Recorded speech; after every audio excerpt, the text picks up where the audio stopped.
Mutual Board of Directors, a California nonprofit mutual benefit corporation. Today is Tuesday. It is March 10th. It is 9:30. We are in the administration building on El Toro Road. We will now call this meeting to order, and we do have a quorum. What a sight to see. It's so nice. We can have the Pledge of Allegiance now. Kathy? I pledge allegiance to the flag of the United States of America and to the republic for which it stands, one nation, under God, indivisible, with liberty and justice for all. Thank you, Kathy. All right. Do we have any media this morning? If not here, they might be online. Good morning. All right. Can we get a motion to approve the agenda? I'll make a motion to approve the agenda. Okay. One second. A second. Any objections? Agenda is approved.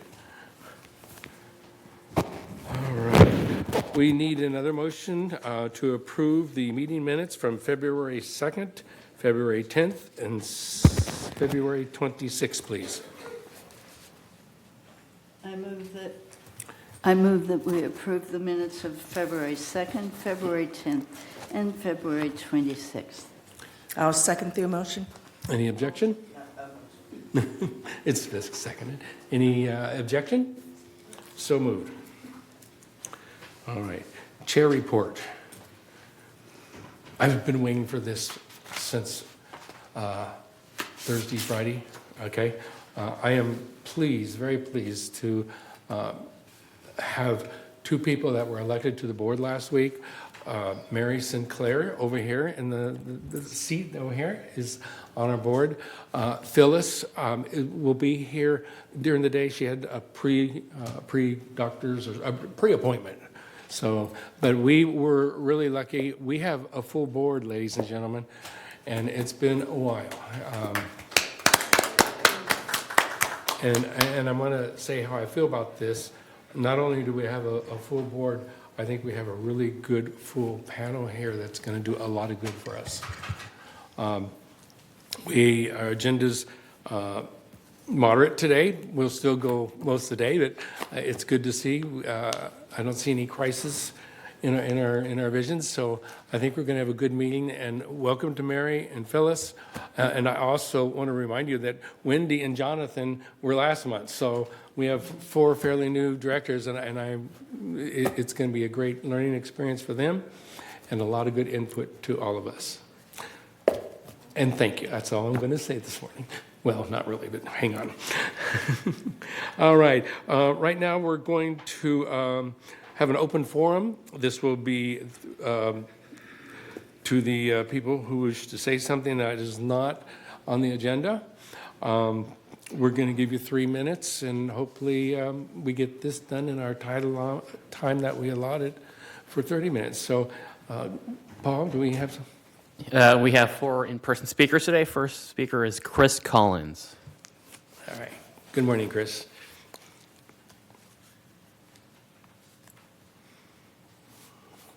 Good morning. Thank you. Chris Collins, 3306Q. And I'm here once again with an update on the work that we do by the foundation on behalf of residents that are experiencing temporary financial crisis. You are not alone. Have you ever wondered what happens when a neighbor in the village quietly runs out of money? When the dental bills arrive, when the electric bill spikes, when a fall turns into weeks of home care? Too many residents think that they are on their own. They are not. The foundation of Laguna Woods Village is here to help to make sure that no village resident has to face a crisis alone. Yet even after 29 years, some people will still confuse the foundation of Laguna Woods Village with the Golden Rain Foundation. The foundation of Laguna Woods Village is a separate nonprofit charity. It's a federally recognized 501c3, created by village residents to help other village residents. It's not run by village management nor part of village governance. It's simply neighbors helping neighbors. Excuse me. So what kind of help is available? Well, the foundation steps in when real life gets hard. It can help pay for electric bills, doctor and dentist care, prescription medication, caregiver, respite services, ambulance contracts, earthquake emergency kits, emergency response devices for fall-prone residents, hearing aids for those who cannot afford them, grocery cards, gas cards, transportation to the food pantry, and Alzheimer's daycare scholarships. These are not extra. These are the basics that keep people safe and healthy. Foundation assistance is for residents who are facing a temporary financial crisis. A financial emergency makes it hard to get through the month. That might be like a serious illness, a fall or injury, a sudden loss of income, a spouse's death, or a big unexpected bill. So here's how the process works. Everything begins with social services located in the first floor of the community center. The phone number is 949-597-4267. A social worker will meet with you to review your situation, gather the needed documentation, and develop a plan or report. In the request for financial assistance from the foundation, your identity is never disclosed. Your privacy is always protected. The foundation reviews the anonymous request. It approves the foundation, pays the service provider directly. So the doctor, the dentist, utility company, caregiver, or pharmacy. So no money goes into anyone's pocket. It goes exactly where it's needed. If you or anyone you know is suffering, please don't wait until things get worse. Call or visit the social services in the community center and ask about financial assistance, because everyone in the village deserves a safety net. So for more information about the Foundation of Laguna Woods Village, you can visit our website, foundationoflagunawoodsvillage.org, or contact us by email, which is foundationlwv@gmail.com. Thank you. Thank you, Chris. Okay, our next speaker is Juanita Skillman. Good morning, Juanita. Good morning, all, and welcome to our new board members. I am so pleased to see those seats go. I'm here today, as usual, to give you a little report on your village library. It's one of our best amenities, and some people don't even know we exist, which is sad. In February, which was a short month, as you know, not just in days, but we had a couple holidays, volunteers worked 655 hours. It's an all-volunteer. There are no paid staff at the library to support 1,946 residents who visited. 2,438 items were circulated through the front desk, and 34 residents were added to our catalog application. Now, something that some people don't know, even some people on this board, I won't name names, we have a wonderful governance section of our library where you can find green books or your business plans, blue books, which are the state laws and regulations. We have floor plans. We have the 20th and 50th anniversary history booklets of Laguna Woods Village. So if you're new to the village, it really helps to see where we came from and how we have developed. So if there are any questions that you have, please come in and use our facilities. I might also add that we work very closely with the publishing club here in the village. We have over 150 published authors, and their books are in our library under a special section called Village Authors. And if there's anybody out there watching our TV show today, and you have a book that you have published, whether it's fiction, nonfiction, biography, autobiography, we would love to have a copy in the library. Please sign the front of it, bring it in, and we will put it in our Village Authors section. We also have art, just as we have in this wonderful building. The Art Association changes it every 6 weeks or so. And the Photography Club. So when you come into the library, there's lots of things to see, lots of things to do. puzzles galore. We have thousands of puzzles. You can do them there.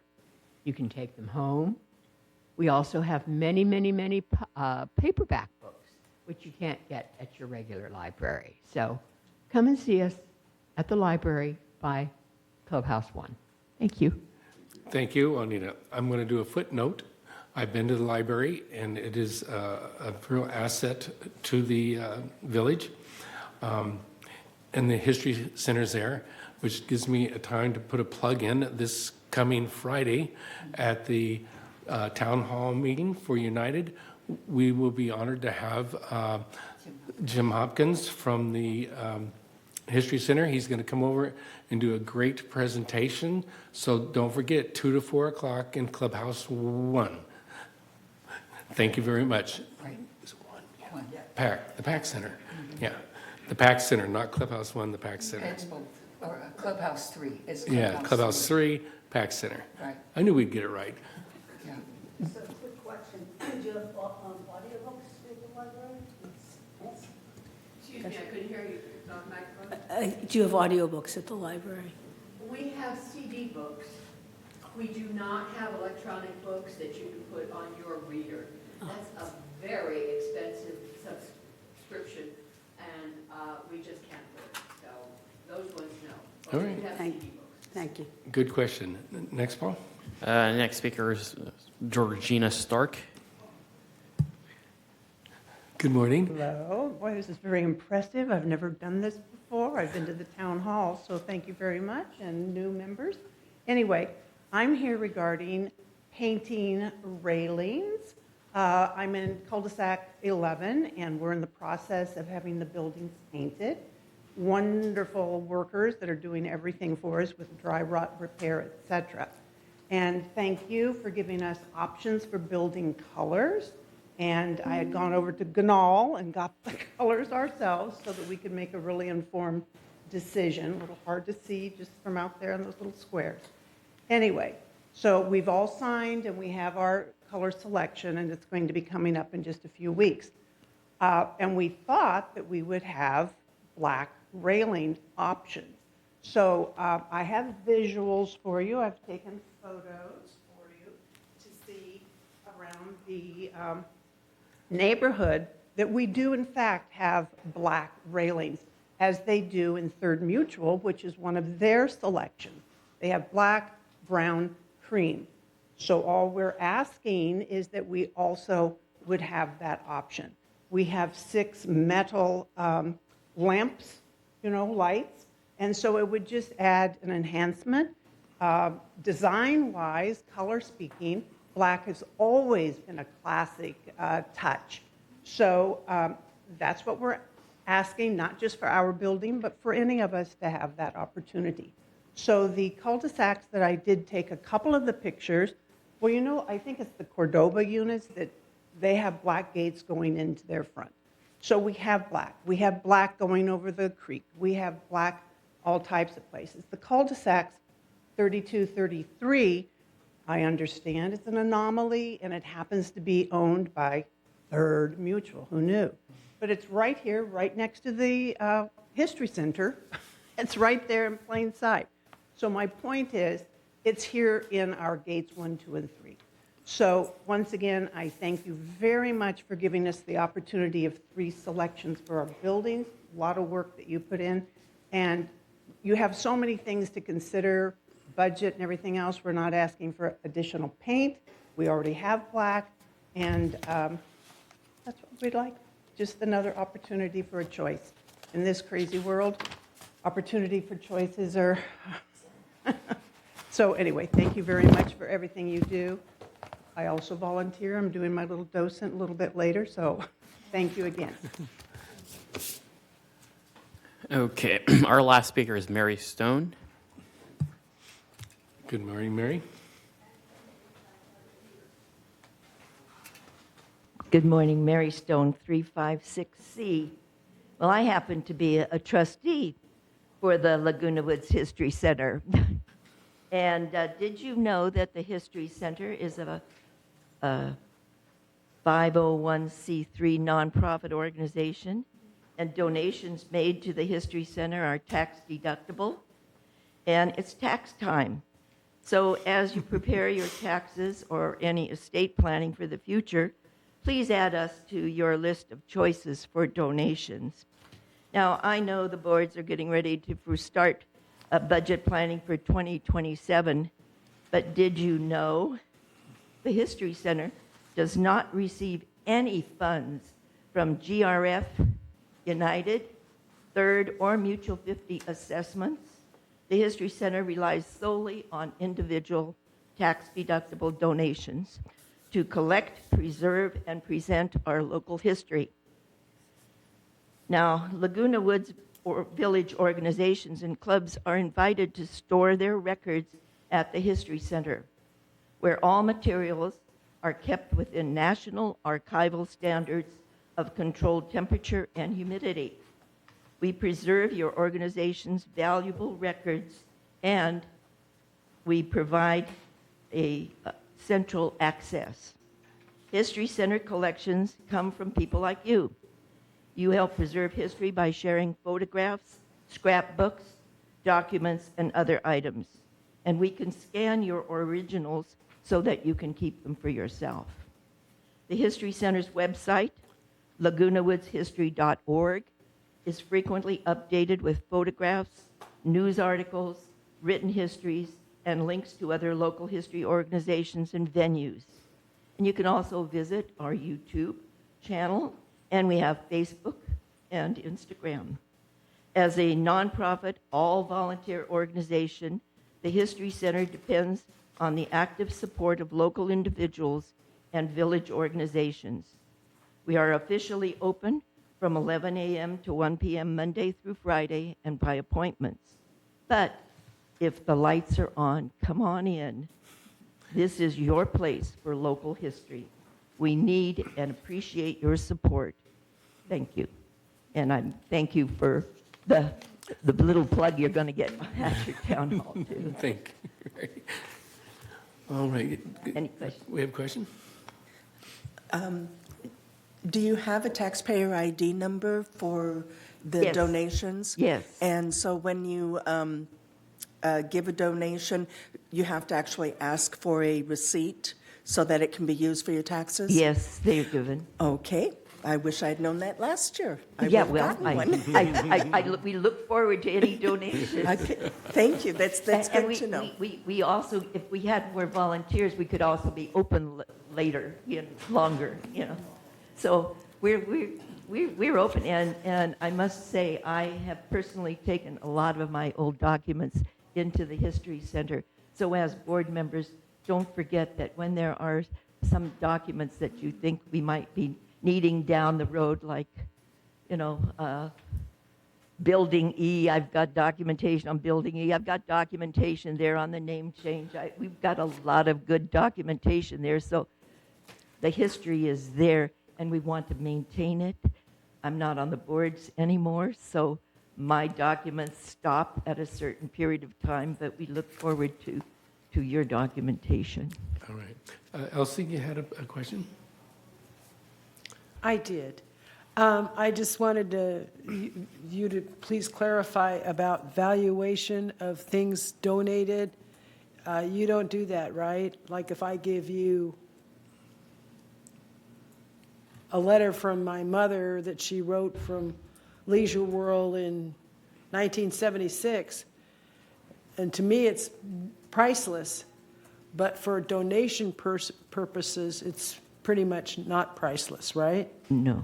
So you We don't- would probably scan that document and give you the original back so that you don't lose your personal, little I just wanted treasure. to make that clear out in TV land that Yeah. that you don't evaluate non-cash donations. Is that correct? No.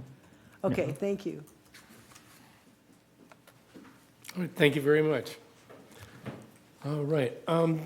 Board members, do we have any responses to anything right off the top? I just want to let Ms. Stark know that we will follow up with her There you go. after this meeting. Thank you.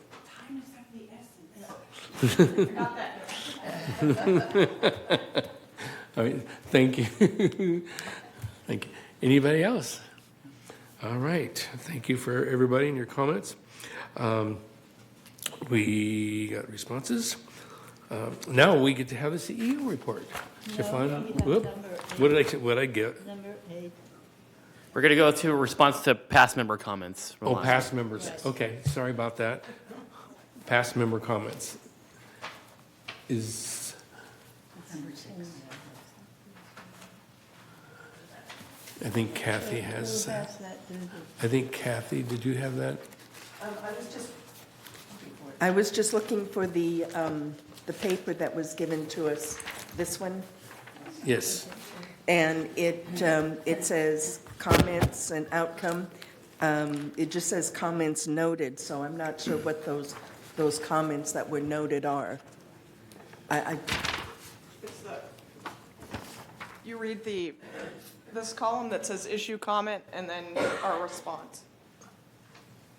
So the issue comments are the comments that we made? So you would say Dorothy Pacella spoke on behalf of the History Center and provided educational information and historical background about Laguna Woods Village, and the board noted the comments.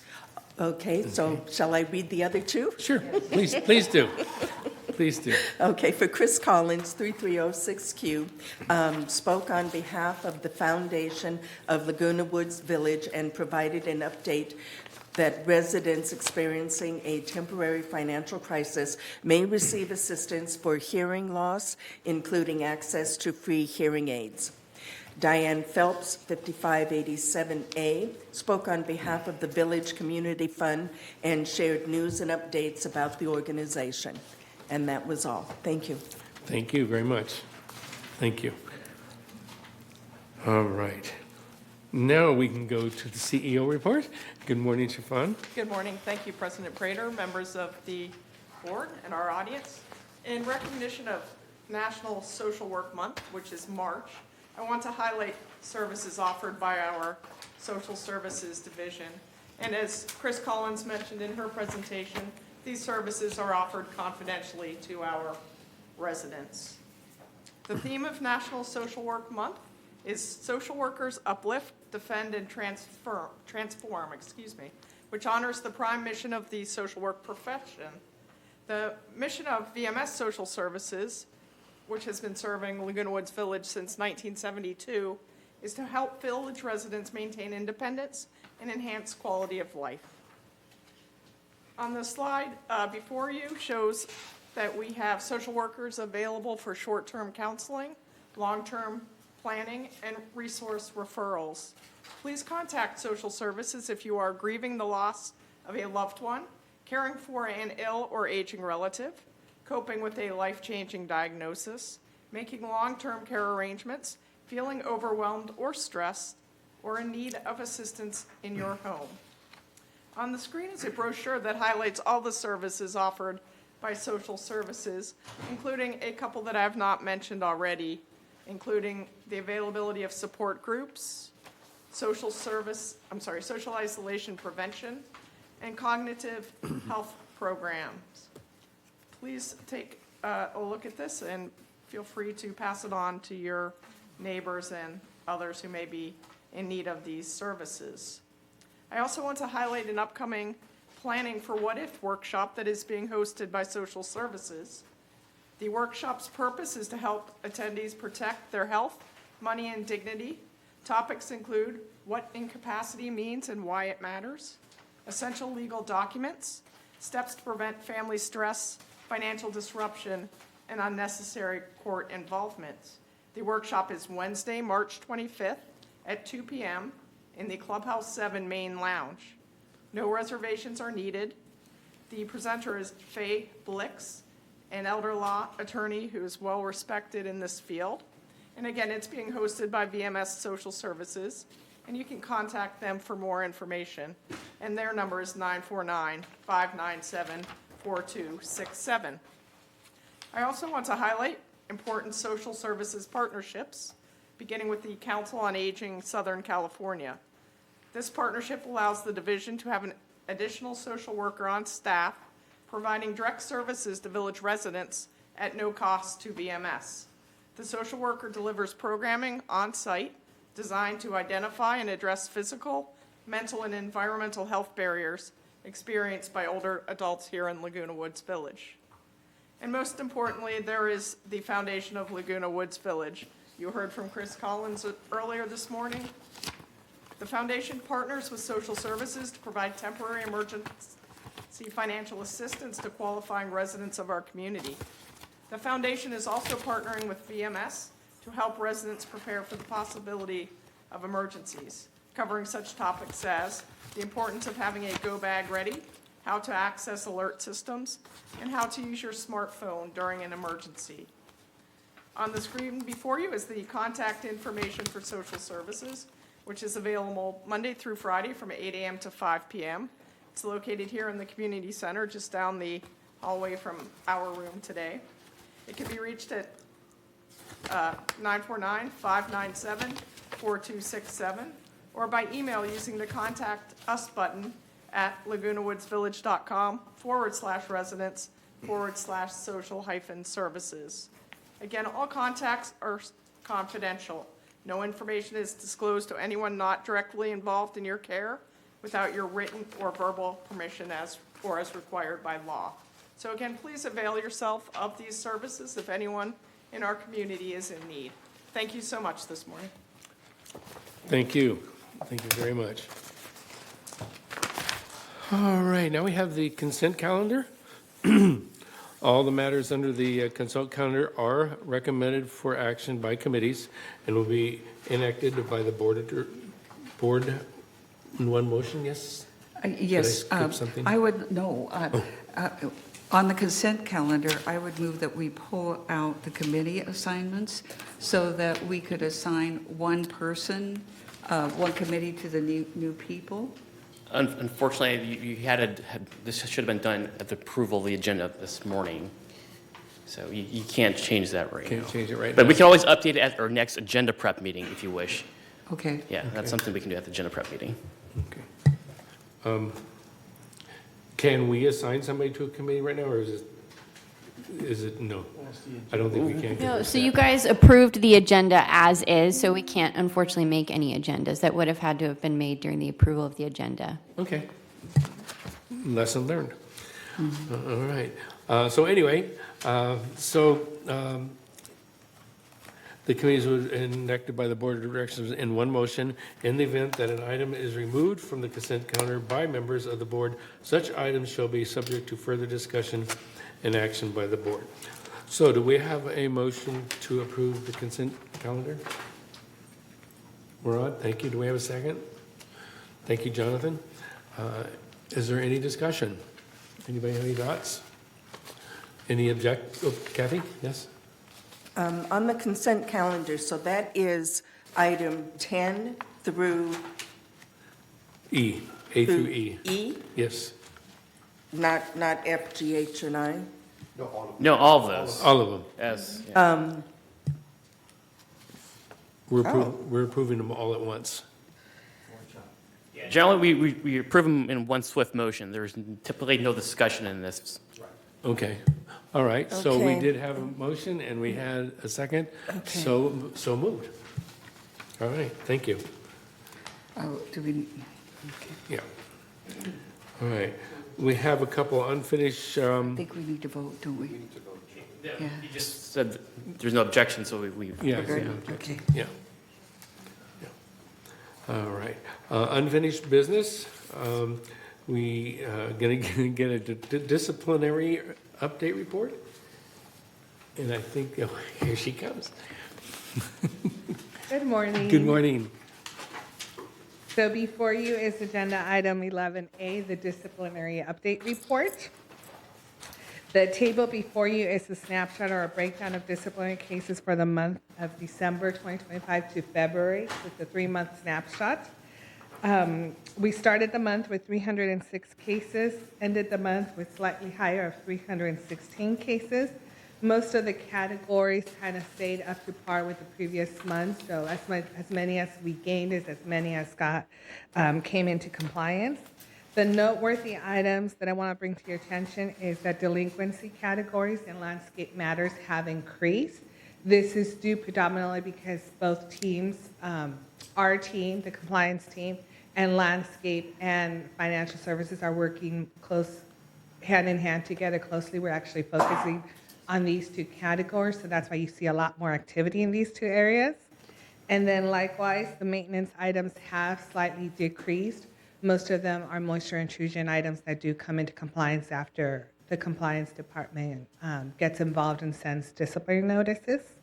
And short and sweet, that concludes my report, so I'm available for questions if the board has it. Okay. I do have a question. So we're actually sort of like at an average level. We're not spiking either up or down? Not right now. We okay. probably won't see the spikes until probably your May note report, because we do see, like, as spring comes, that we'll see an increase in clutter, and then illegal occupancies. We'll see the spike around the holidays towards the end of the year. Okay. All right. Any other questions? I don't know who was first. I'm sorry. Murad, go ahead, please. Yeah, thank you. Mr. President, just with regard to the abandoned vehicles, so that's 3 a month. So in any given year, it would be 36? It's not 3 a month. It might be carryovers from previous months where members haven't complied. So it's a snapshot. So it could be 3 new ones, 3 old ones, or it could be a continuation of what was there. If you want me to pull an average, I could pull like a yearly average. Yes, please, because we don't know if it's 3 the entire year, it's just rolling over, or is it, I just don't know what it means. Okay, I could give you a snapshot of Thank it. you. Yeah. An average of the year, correct? Yes, for the please. abandoned vehicles? Yes, thank you. At the end of the year, when you do your end of the year presentations, I do give the boards a breakdown of what your cases look like for the year.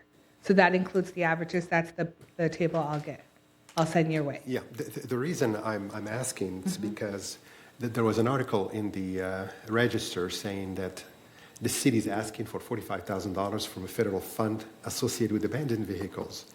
And the article said that we don't have abandoned vehicles at all, 0. That's what the article said. So to the extent we do have abandoned vehicles, and I don't know how many in any given year, that article may not be accurate. Okay, I'll get you the details. Abandoned vehicles for United is not a major problem.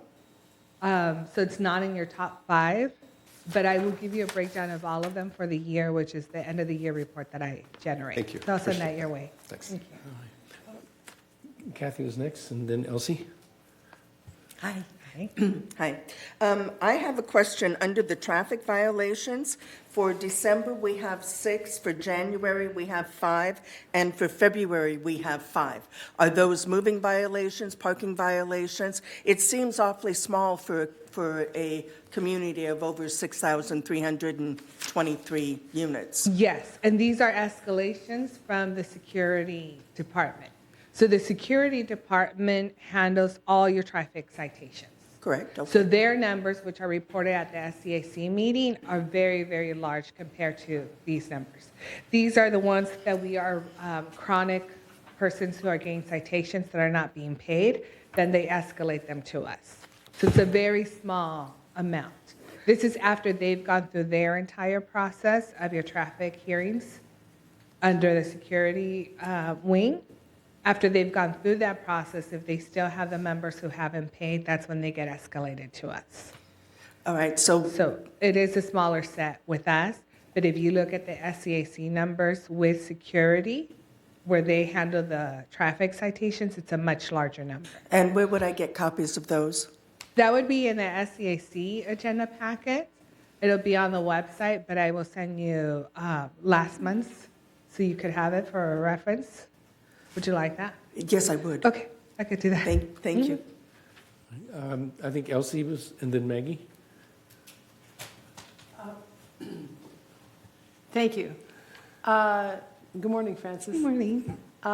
I just wondered if maybe for everybody's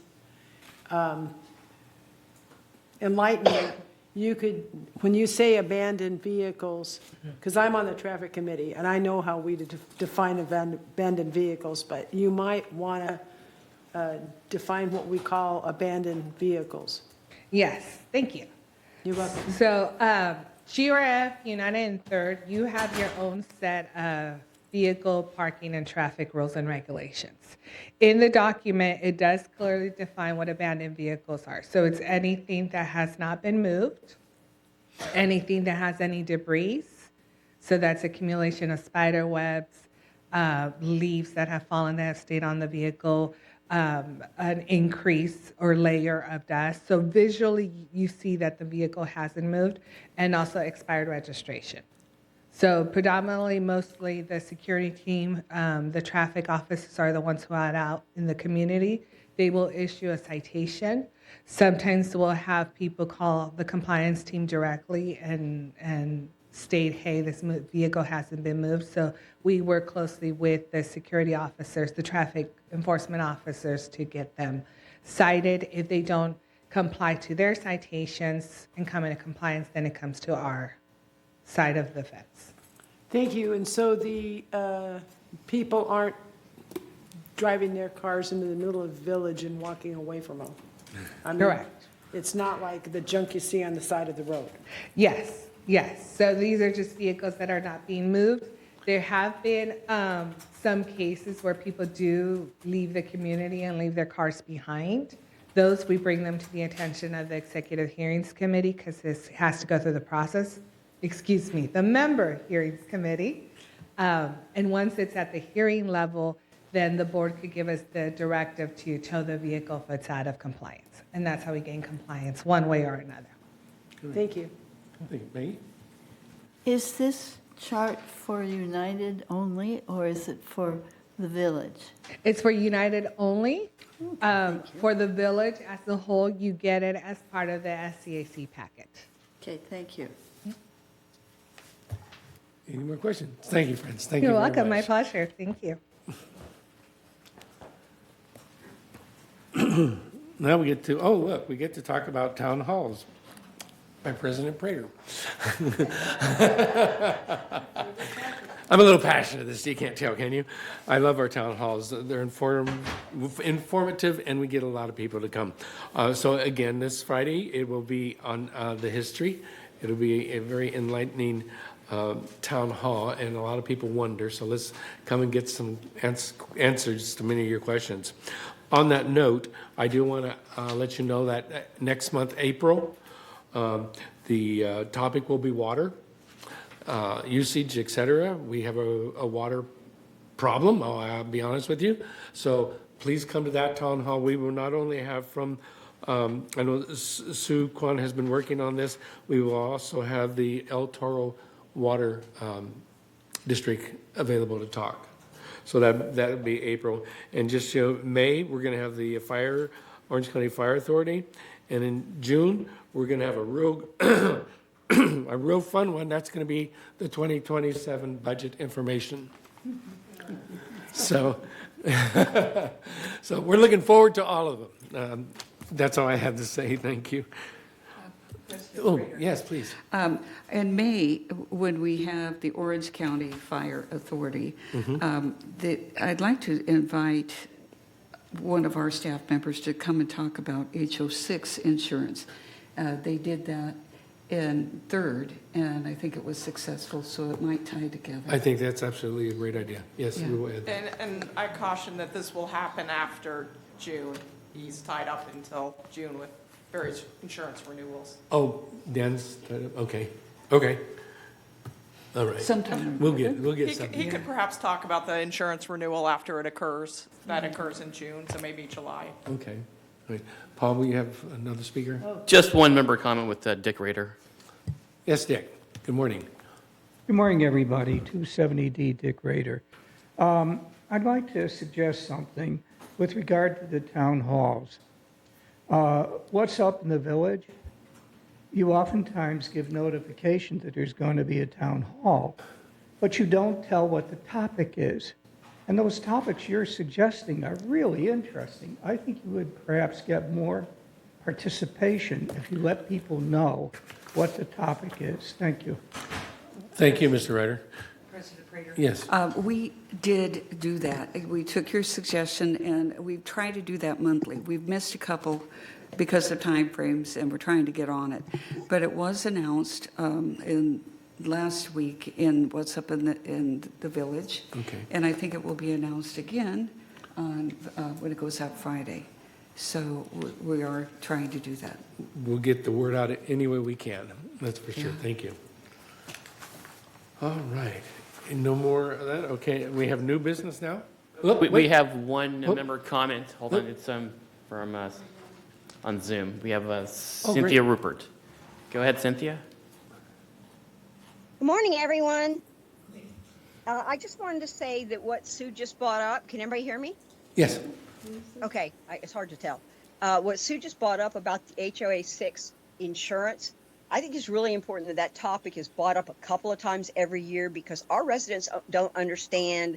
It's not just the insurance that covers our community, but it's the individual insurance that they should have that protect them in case there's a situation such as moisture intrusion or things that might happen where they really need to make sure they have coverage, mold, certain things like that that sometimes are not or are put are not in their policy or excluded from their policy.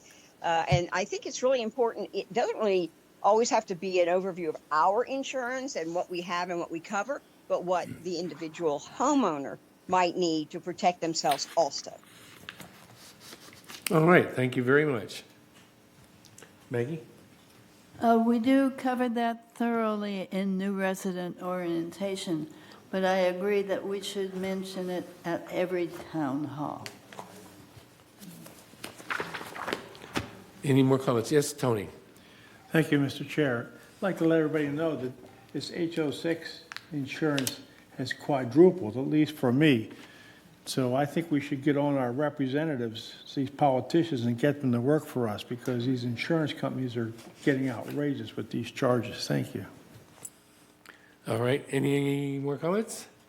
All right, let's go on to sorry, Kathy? One other thing, when you are considering your HO6 insurance with whatever company you're with, I happen to be with AAA, earthquake insurance for your individual unit for anything that might get damaged on the inside is a separate policy through AAA. So while what Tony said, mine jumped from 7-something to 13-something. My earthquake insurance also jumped from like $186 to $229. So it can get expensive, but if you've remodeled, it's well worth the expense if you divide it out between 12 months. But make certain if you want earthquake insurance, it is separate from your regular HO6 policies. All right, thank you. Okay, now we are free to go to new business. All right. First, we'd like to entertain a motion to approve the enacting alterations for accessibility policy. Would you like to read this? Thank you. Thank you. This is Resolution 0126XX, alterations for accessibility policy. Whereas the United Laguna Woods Mutual recognizes the need to amend policies and create new policies as necessary, and whereas members have expressed concern over the time required to fulfill the variance process for common area accessibility improvements to their manor, and whereas the Mutual, through Resolution 012280, adopted and implemented the land use alteration policy, which remains in effect for all alterations not contained within the proposed alterations for accessibility policy.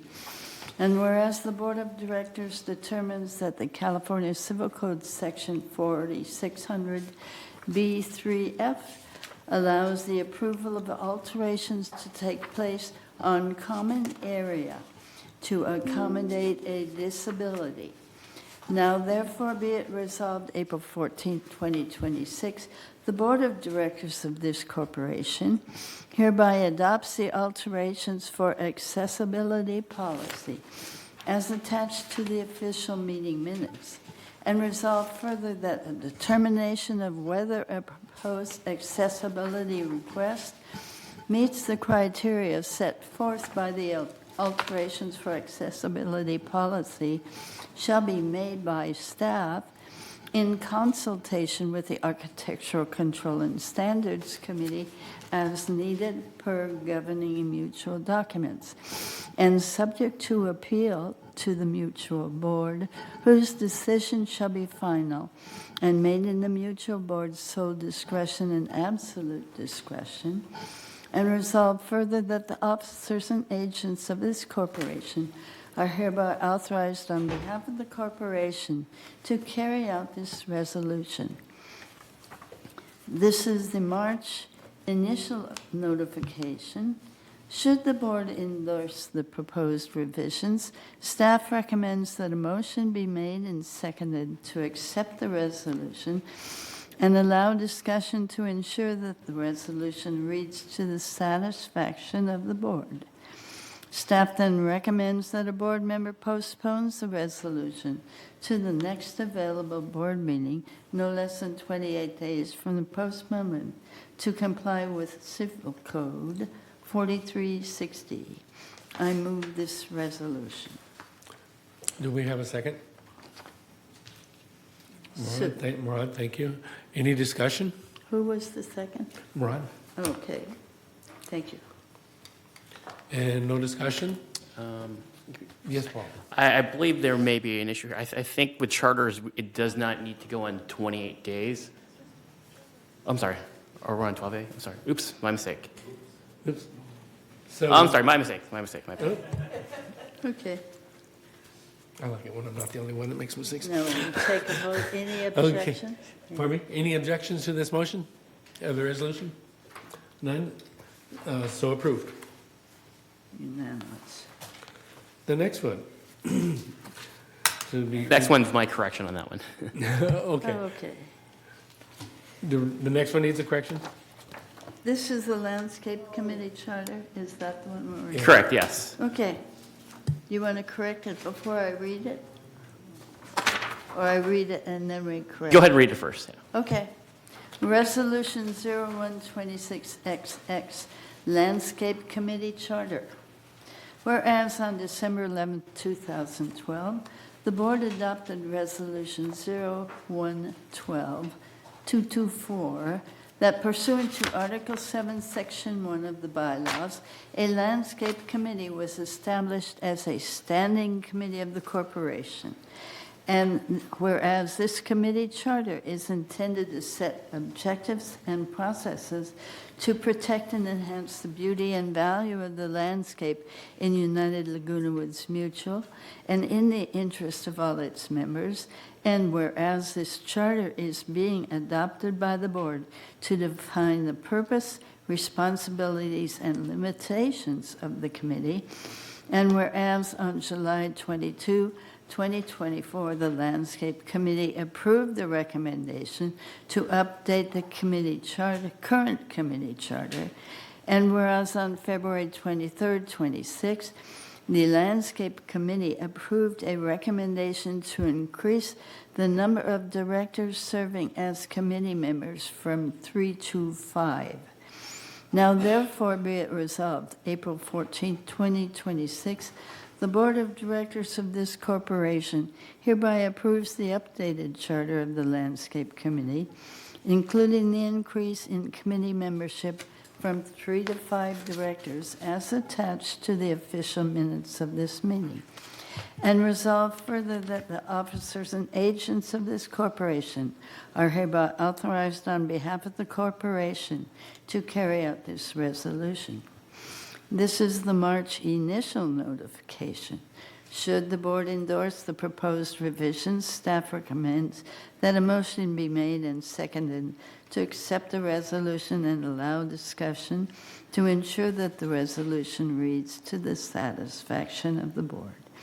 Staff then recommends that a board member postpones the resolution to the next available board meeting no less than 28 days from the postponement to comply with Civil Code 4360. I move this resolution. Do we have a second? Mary? Thank you. So yes, generally speaking, we didn't catch this earlier. The charters don't go in 28 days, so it's one swift motion today, and that's it.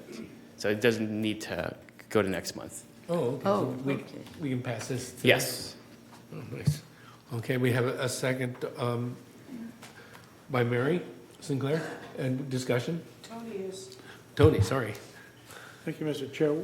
I haven't heard what the purpose of this thing is. What can 5 do that 3 can't do? Okay. Sue? Yes, I think we wanted to give people, more board members, an opportunity to develop experience in different areas. So not only should this be done in landscape, we went to 5 committee members in maintenance, we went 5 committee members in finance, we went 4 committee members on governing docs. So all of those should be revised so that the votes are appropriate. So instead of just 3 voting, 5 can vote. We particularly wanted these more, the bigger moneyed committees to have members on it because maintenance and landscape are the 2 largest areas of our budget. So that's why we did it. Okay. Okay, I was facing this way. Who was first? I don't know. Maggie, go right ahead. Okay. Any director may come to any committee meeting. Okay? We urge directors to come to certain committee meetings because they need to eventually get experience in those big committees. I don't think requiring the quorum to be larger is necessary. We just need to continue to have people come when they can and when they want. If we make the quorum that high, that means in travel time and summertime or any other time, Christmas time or whatever, when people are moving around, they will not be here. And so we won't be able to do business because we don't have the quorum. That's not true. I think I'd rather leave it as a voluntary, just with our urging and reminding. So, thank you. Ron? Mr. President, as Sue Kwon mentioned, the MNC and landscape committees control over 2/3 of the budget of this HOA. We are going to talk just in a minute about cost reduction plan because we're running deficits, and those deficits are being ran by those 2 committees. Therefore, we decided that a representative or 2 representatives from the finance committee be on both committees. That would be myself and yourself. And therefore, and this is in an attempt to make sure that the finance committee is fully aware of what goes on in those 2 committees and provide financial advice while the work is being done by those committees, not after the fact. And that is why I believe, given the situation, we are running deficits. Given this situation, it is very important to expand these 2 committees and make sure that the finance committee works with them very closely. And that is why it's going from 3 to 5. Thank you. Sue and then Maggie? Or I'll let the others talk first. Elsie Elsie, first, go and then ahead. I'd like to answer. I just wanted to reiterate something Maggie said, which is anybody, you guys, the entire finance committee can go to any meeting.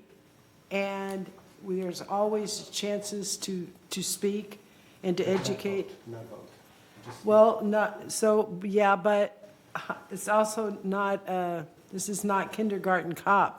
You know, like in terms of like getting people more experience, do you really want votes coming from people who have been on, you know, on the board for two months, for instance? I mean, of course, they're entitled to a vote. I don't mean that. But I mean, if all this is to, because the problem I have with it is A, the quorum part, and B, it's like just a lot of work for, and some of us, I won't mention any names, are incredibly devoted, and this is your life.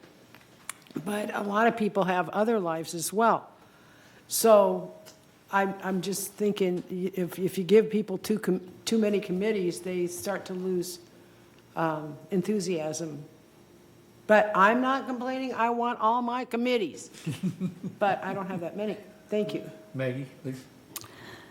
Our standard procedure is to make the committee decision, then it goes to finance for approval. So if finance disapproves it, then they bring that up when we bring it up and tell us. But for us to delay it and have, it's already being done that way. Okay. Finance is supposed to be, we say we're going to send it to finance, and then it comes to the board. So if finance disagrees with it, when it comes to the board, they would say, so that's supposed to be happening already. Thank Yeah, you. because all votes are equal, right? I mean, Okay. Kathy was next. I saw her, and then Tony, and then Sue. Well, Maggie stole my thunder because the committees, my understanding, and I am new, so if I'm wrong, please correct me, that the committees, we have the committees and people that are on the committees, they listen to everything and then they make a vote. But ultimately, it has to go back to the Board of 11 for a final approval, which includes finance, but it also includes everyone on this board based on the information provided by each of the committees. And as everyone has said, if you can go to as many of these meetings as you can, you get more informed about what is being discussed. And so when it does come back to the full board, you've got a better understanding of what was going on and how you would like to vote on that situation. But for me, I don't care either one. I've got a lot of committees, and I go to a lot, so. Okay. Tony? Thank you, Mr. Chair. I just still haven't answered the question, what can 5 do that 3 is not doing right now? Thank you. Sue, Okay. go ahead, please. If I might, we talked about this previously, and it was determined that we wanted to go to 5. And there were many reasons for, at our agenda setting and a closed meeting, I don't know, it was a group setting. It was a group. It was all the board discussed it, and that's why we moved forward. Well, okay, let me just continue if I might. Okay, we go into detail in the base community committees, like whether it be maintenance, whether it be landscape, that's where all the detail goes. Then it goes to finance to see whether or not they want to appropriate those funds. And so having them understand the issues better and the detail is helpful, I think, to the Finance Committee members, particularly when we are preparing the budget. The other thing is that these committees are sought after. So, you may have to wait several years to get on that committee because other people want it. That's where the money is. So if you want an opportunity to be on the more moneyed committees, this gives you that opportunity. We certainly don't have to go to 5. It just allows for more participation, more understanding, and it allows people to come in and say, oh, I understand why we are doing this. This is a big chunk of our budget, and we either want to do it or we don't want to do it. So it helps in the education. Okay, I'm going to, Has everyone had a chance I to think everybody's at least, We'll just ask. does anybody else want to speak, hasn't speak?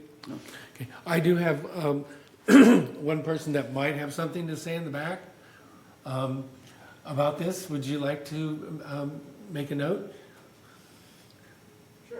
Thank you. Good morning. Good morning. I didn't realize this was going to be so contentious. I know. I didn't either. From staff side, having 5 instead of 3, you get a better representation of the board's opinions and the board's directions. When we only have 3, it's just such a small percentage. We in the past have passed things with 3 members and bring them to the full board, where the full board isn't fully on board, for lack of a better way to put it, with what's going on in landscaping. Because the things that come out of landscape committee and as well as M&C don't just happen in one meeting. They often happen over a series of meetings. So if you have a better representation of board members in the committee, you're going to have a better informed board and better decisions at the board level.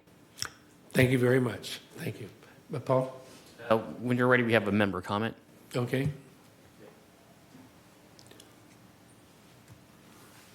Dick Rader. I serve as advisor on many committees. One of the most important things that happens at the committee level is the discourse, the pros and the cons. And when it finally gets up to the board, how many board members on each of the decisions that comes forth know all the pros and cons? How can you make an informed decision without knowing it?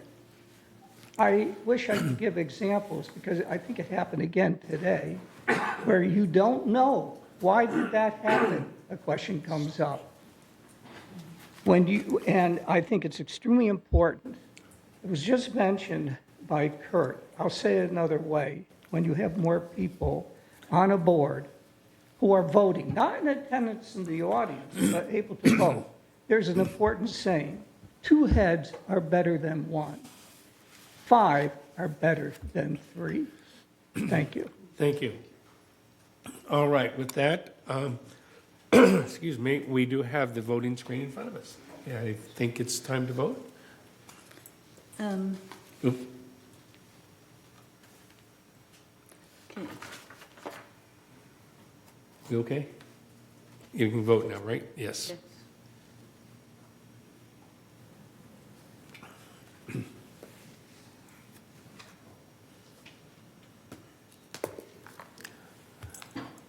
Yes. Oh. There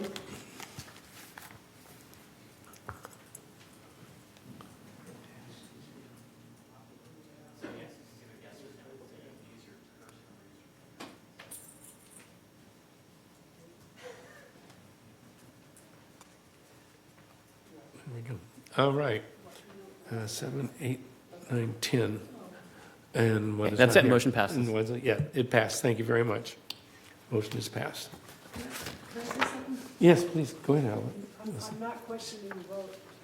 Actually, what kind of offended me about that wasn't the 5 members so much as it making sure, that and I'm on the finance committee, and I'm happy and I want to stay there. On the one hand. On the other hand, whoever spoke made it kind of sound like the finance committee has to keep tabs to make sure everybody votes okay. And No. that's what it sounded like. And so, if you've got you two on every of the big committees where the money is, I never thought about them that way. I just thought about plants and. I never thought about it that way either. I'm there for the product, not for the money. Yeah, that's what I Okay. thought. But anyway, I just wanted to clarify that my, the main problem I had was finance running everything. And it's like, finance is involved in everything, but they shouldn't be running everything, because this is an 11-person, yes, an President 11-person Prater, board. as a reminder, this item's been voted on. It's time to move on to the Yes. next item. Thank you. I think we will do that. Thank you. All right, landscape, okay. Now we get the cost reduction plan. Steve Hormuth from VMS, welcome. Well, good morning, members of the board, especially to the new members. My name is Steve Hormuth. I'm the Director of Financial Services with the corporation. Just as a quick overview, I wanted to remind the board at your previous meeting, you directed staff to take a look at the 2026 expenses and potentially identify any savings that could be incurred having to do with your operating fund. Staff went ahead and put together a presentation and brought it to the February 24th regularly scheduled open meeting of the Finance Committee. After lengthy discussion, staff was tasked with taking that back, sharpening the pencils, and doing some further refinement and providing an update both here and then coming back to the, we're going to hold a specially scheduled meeting on March 20th at 1 o'clock. March 20th happens to be a Friday. It's going to be in here, and the topic of discussion will be the final presentation of the cost reduction plan to the members of the committee. But I do welcome anybody from the board to attend. And then at your next board meeting, it'll also be brought to your attention to either be voted upon or depending upon what takes place at that finance meeting on the 20th. So again, no action necessary here today. My intent is just to provide you an update as to the status. Hard work has gone into the reduction plan, and I look forward to bringing you back some results in about a week and a half. Anyway, Thank you. Thank you. Anybody have any questions for Steve? Mr. President? Yes? I just have a comment. I just want to remind the board members that we incurred an accumulated deficit of $1.3 million. That's a cash deficit. $900,000 in 2024, another $400,000 in 2025. And that is the purpose, that is the point for this cost reduction plan. We tasked Steve here to look at savings of about half of that amount that we accumulated over a 2-year period, which is about $70,000, to save this year with the other half next year. So next Friday, March 20th, we're going to have an analysis from staff that hopefully will show us how we're going to save the $700,000 this year. 700,000. 700,000. Did I say 700 million? No, just $700,000. All right. Thank you. Thank you for that clarification. Steve. Thank you. All right. And next, we do have the motion to approve the temporary borrowing of $6.5 million by the operating fund from the reserve fund with full payback of borrowed monies planned for November 2026, but not to exceed 1 year from the date of approval. Do we have a motion? Kathy, do we have a second? Thank you, Elsie. Discussion, does anybody have any comments? Did I read this? Mr. President, I would like to provide a one-page schedule to board members and actually explain what this 6.5 million is for and how we came up with that number. I think it's important for them to know before the vote. Absolutely. So, Absolutely. I Maggie, appreciate it. would you mind moving this Thank you. along? Did I read something on this? No, no, No, you you don't. Just provide. Steve, could you get one? Should I not read it first? No, no, you don't have to. I will. Oh, He's gonna, okay. I think let's see what happens here. We do have a motion and we have a second. So we are- No, We still need to read the resolution, We do not have a though. motion. Oh, okay, we do need to read. That's what I want to Okay, read. we're Okay? going to read the resolution first. Okay. Thank you, Maggie. Resolution 0126XX, temporary borrowing. Whereas pursuant to Civil Code Section 5515, the Board of Directors may authorize the temporary transfer of monies from a reserve fund to an association's operating fund to meet short-term cash flow requirements or other expenses if the Board of Directors has provided notice of the intent to consider a transfer in a board meeting notice provided pursuant to Section 4920.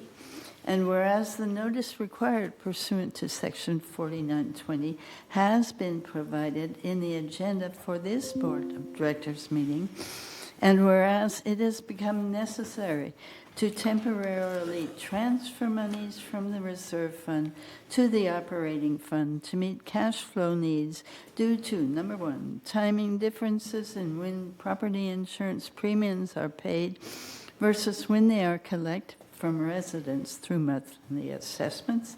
Number two, timing differences in property tax assessments.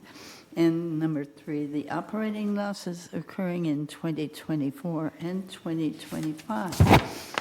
Whereas the amount of funds needed to be temporarily transferred from the reserve fund to the operating fund has been determined to be $6,500,000, with $6,500,000 moving from cash and no monies moving from investments held by J.P. Morgan.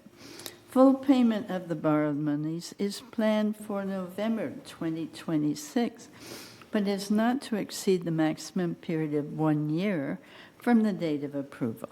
And whereas it is planned and anticipated that sufficient cash flow will be generated in the operating fund from residents' assessments to repay the $6,500,000 to the reserve fund, now therefore a special assessment will not be needed.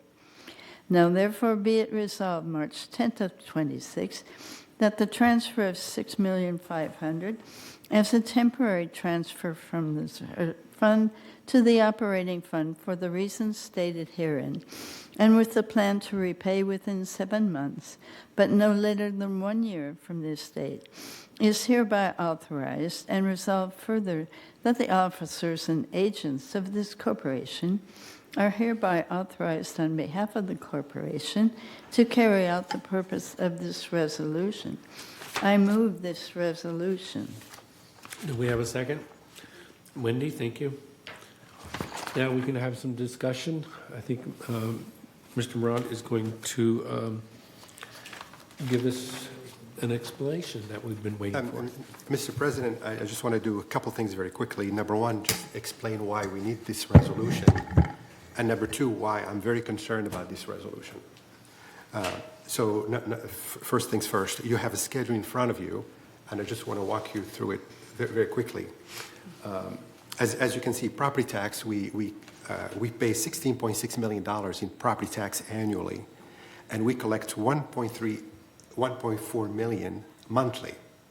So as of April, we would have collected about $5.5 million, but we need half of the $16.6 million to pay to the county. Therefore, we needed $8.3 million, so the shortfall is $2.8 million. Then with property tax, same thing. The premium for property insurance is $3.7 million. We collect about $300,000 a month. So as of April, we'd have only collected $1.2 million, but we have to pay the entire amount of $3.7, which means we're off $2.5 million. And as I mentioned earlier, we have a cash deficit from 24 and 25 to the tune of $1.3 million, which means we're lacking cash in the operating fund. When you add those numbers together, you come up with that $6.5 million. That is why we need to pass this resolution. But I have deep concerns about this resolution. There is a recurring pattern that's happening over the last few years. Every November, we borrow $4.5 million from the fund, which we repay by March, and then in March, we borrow another $6.5 million that we pay in November.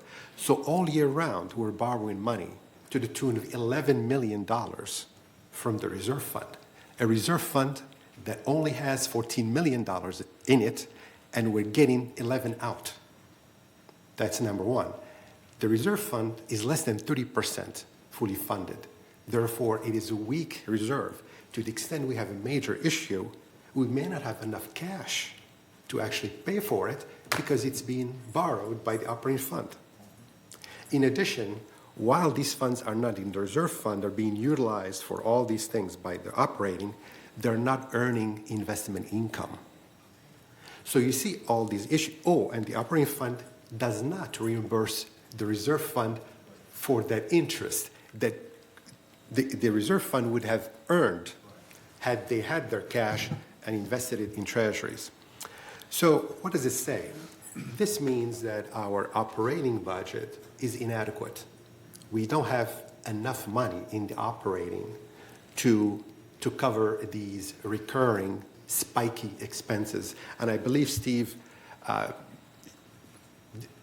mentioned it many times. He was pushing for a contingency fund to help with this situation, and unfortunately we shut him down. But he's right. We need some kind of contingency fund. We need to buttress the operating budget. Unfortunately, we may even have to increase our assessment next year in an attempt to reduce this over-reliance on borrowings from the reserve, which is hurting the reserve fund and causing us to be at risk if something untoward large happens. So to recap, we need to pass this resolution, but it is bad governance. It's not a good resolution, but it has to be done. And I hope that the Finance Committee will work with the board to come up with remedies in the months ahead. Thank you, Mr. President. Thank you. Maggie? Okay. In order to make our assessments the same all year, we have been doing this process. Otherwise, we could go front load heavy and hit you with a couple of hundred extra for the first 4 or 5 months of the year. That would mean everybody's system would be ajar, and for what purpose? So that they feel more comfortable, they know the money is coming in. We've allocated for it in the budget. The fact that we have to borrow from it like this or not pay it simply gives us an evenly spread budget assessment. And we don't want to go into a sudden mid-year adjustment to make this up. People don't get their income like that. If we spread it out all year, it's much easier for the residents than a front-loaded system. Thank you. Anthony, please. Thank you, Mr. Chair. This is kind of scary. Murad has opened up something I never thought of it this way. We really don't have a reserve. If something happens, we're in deep, deep trouble. Thank you. Okay. Sue? Yes. I too appreciate Murad coming forward with this. We have discussed this repeatedly over the years, the 3.5 years that I've been here. And we wanted to hold the HOA increase down, because that was important to the boards at that time. And of course to every resident, of which we are residents.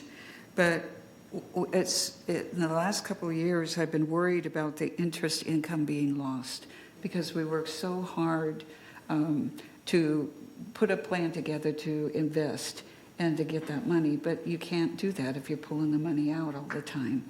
So I do think it's scary that if we pull 11 million out of our 13 million, we've got a whopping 2 million if something happens. And I don't think if you balanced it throughout the year, whatever that increase would be, you still would be getting interest on that money for a short time, would you not? Yes. And it would increase the reserve. So. Any more? Elsie, then we'll have Steve. Just a quickie. It isn't, because you're right, we have been, during the 7 or 8 years I've been around, and right. God knows how long the old timer Anthony has been around, and Maggie. But this keeps coming up, and we not only have to raise the money to make the payment at this time of the year, then we have to build up an excess to pay the second half of the property taxes, et cetera. I'm not sure about the insurance, but I know about the property taxes. And you're looking at a lot of money. Right. And we always need something else more than we need that. Mm-hmm. So right. On the one hand. On the other hand, a lot of that money is just going to sit there for 6 months earning interest, because mm-hmm. then it's going to be spent, right? And then, so you'd have to get an algorithm of just the right amount, and you'd have to be accruing as you went along. And then chances are, with the eye to lowering proportionately the makeup money, you could lower the per man or per month to that extent, but by then we need something else, and they never go down. All right. Anyway, just. Right. Thank you. Steve? Thank you. I'd like to reaffirm everything that Director Hesby had mentioned, the importance of contingency fund. Within your own personal lives, I hope everyone has a savings account. That is the true intention of a contingency fund. So the healthier that balance is, the better off you're able to weather any storm coming at you, and also to go ahead and fund any potential prepayments. The one clarification I would like to make, though, is you should not be looking at this as an $11 million borrowing over the course of the year. For 7 months, you have a high water mark of $6.5 million, and then that's paid off. And then later on in the year, you have a 4-month loan of $4.5 million. So again, over the course of the year, that high water mark never exceeds $6.5 million over the course of 12 months. So you wouldn't necessarily ever be borrowing $11 million from the reserve fund. It's only going to be a maximum of 6.5, which is a lot. But again, as I had included in the staff report, part of that has to do with the losses that have occurred over the past couple of years. We do have a plan in place to recover those funds, which once again we've presented in a couple weeks. And the other components are the prepayments, the timing differences. So when we're developing the 2027 business plan and providing you guys some details, we will come up with a recommendation, as was mentioned, in terms of the contingency fund again, and an appropriate dollar amount. The board has taken the stance over the past couple of years that it probably would not be necessarily a wise approach to fully fund these prepayments. As much money as you can put in a savings account, the better off you'll be, obviously. You'll be able to invest those funds, but that is also going to be an increase to your assessments. So there's a happy medium in there that once again we will present to you, and we'll look forward to hearing your opinions during the budget season. So, thank you. Thank you, Steve. Moran? Yeah, thank you, Steve. Appreciate that. I just want to highlight a couple things that Steve said. Yes, we're not borrowing $11 million all at once. We're borrowing somewhere between 30 to 45% of the reserve overall. What 6.5 million would be about 45% at the top. The 4.5 would be about 30%. So anywhere between 30 and 45%. That's a lot. And when you look at comps at other HOAs, we're not doing really well. So that's why I say this is not good governance and it's not sustainable. And again, we're not asking for contingency funds to cover the entire prepayments and the losses. First, the losses needs to stop. And to Steve's point, all we want is to rely less on these borrowings. So instead of borrowing $6.5 million and another $4.5 million, maybe we could borrow just half of those amounts a few years from now. This is not going to happen overnight. This is a multi-year process, at the end of which we will be borrowing less. We will keep borrowing, but less, which will make the reserve more solid, more reliable, and will also allow us to earn more interest. So that's the vision that I have, and I think Steve shares some, if not all of it. Thank you. All right. Oh, we have more questions. Who was first? Wendy? For our size association, can I ask you what is considered a healthy reserve? We have 14 million, but we're borrowing 30 to 45% of it every year. What amount is considered a healthy amount to be in a reserve for an association our size? I'll say one thing and then I'll let Steve expand on it. The reserve is not healthy if it's below 30% of being fully funded. We are in the mid-20s, so we are in the red, as they say. So one reason not to overborrow from the reserve, because the level is pretty low. If we had a healthy reserve, over 30% or 50%, by no means we could borrow more from it. But here we're in a situation where we have a low water level, there's less than 30%, and yet we're pumping a lot of water at the reserve. It's going to get dry at some point. So we don't want that, and that's why I'm reacting the way I am. Well, I appreciate your explanation. It was both enlightening and very concerning to me. I wasn't aware of this when I came in, and I think, yeah, cost reduction plan is going to be essential, and possibly the raising of assessments as well. Okay, Steve? Sure. Once again, I would agree with, shockingly, I'm going to agree with Director Kesby in this situation as well. So the 30% funding balance is basically an industry standard. So you'll see in the reserve study that any time that you guys dip below that 30%, it shows up as a negative, like a red color when you start dipping below. Your 30-year plan does show a recovery coming out of that plan, but it has to do with additional contributions to your assessments, additional funding to your contingencies as well. So you're looking probably at another $4 million in order to put you in a strong financial position. So, Kathy? Hi. And then- Okay.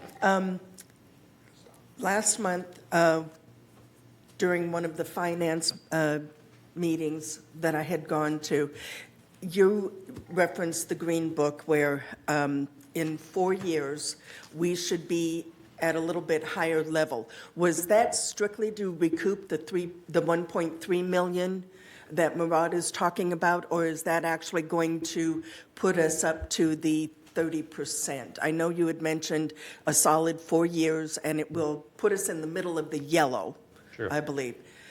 So they're independent of one another. The $1.3 million that we're referring to, that's an operating fund, and that needs to be recovered via the cost savings, increased assessments, or some other factors.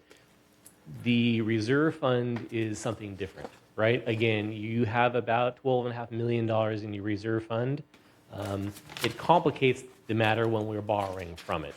So ideally, you'd be sitting at $45 million above that 12.5. So I'm, again, repeating myself, but I think it might be a wise decision to continue the borrowing for the temporary elements because of your property insurance and your property taxes.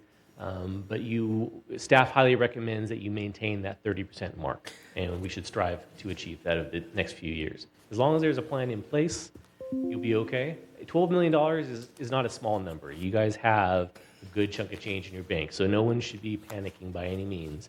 But it is wise to take strides to improve that balance. Okay, thank you. Tony, one more question, then. Yeah, let me ask you a question from I'm trying to get my brain to work here. So when we borrow the $6 million from the reserves for that long period of time, that means that we're in the red on reserves. Is that correct? Did I hear you? Yes, is that right? Yeah, we're in the red, yes. That Yes. doesn't set well with me. Right. So, yeah, like, it's a vicious circle. So essentially, it has that. We would have, by the time we pay off the 4.5 million, we're up, say, to 13 million, and then 6.5 goes out, boom. So you're down to 6.5 million from 13 million. That's what it, that's what happens. May I? I just want to clarify. Tony and I were quite concerned if we took out 11 million from the 13 million, or we would have 2. That's wrong. That's absolutely wrong.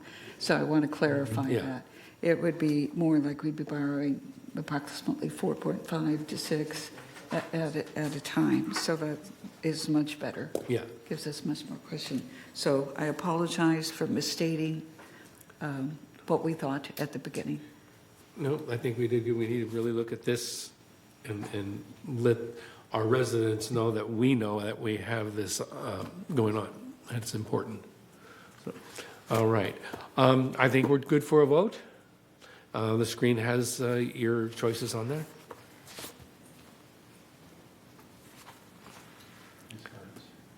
Oops, I didn't go. Come on. There goes.